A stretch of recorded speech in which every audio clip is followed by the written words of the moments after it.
Hi செல்லக்குட்டீஸ், நம்ம இன்னைக்கு ஒரு கதை பார்க்கலாமா? புத்திசாலியான காகம். காகம் ஒன்று தண்ணீரை தேடி அலைந்தது. மிகவும் தாகத்தோடு ஊர் முழுக்க நீரை தேடியது. கோடை காலம் என்பதால் ஊரிலுள்ள அனைத்து குளம் குட்டைகளும் வறண்ட நிலையில் காட்சியளித்தன. காகம் தண்ணீரை தேடி தேடி அலைந்து சோர்வடைந்தது.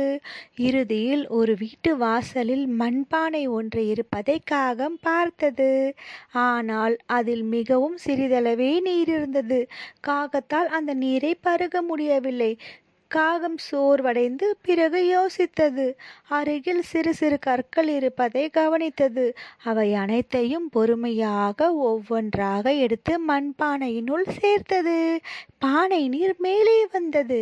காகம் மகிழ்ச்சியோடு அதை பருகிவிட்டு பறந்து சென்றது.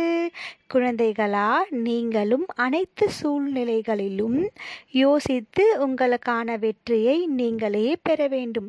ஓகேவா?